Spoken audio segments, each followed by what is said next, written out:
Magandang araw po sa ating lahat.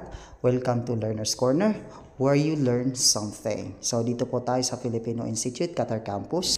So good morning guys. Ito po ay isa sa nursing student assistant ng Filipino Institute at nasa activity nila which is surgical bead making.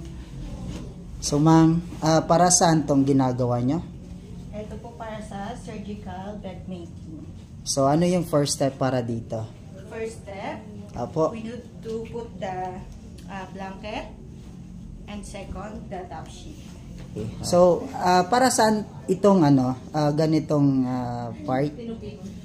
Para sa comfortable po na paghiga ng pasyente after his or her operation.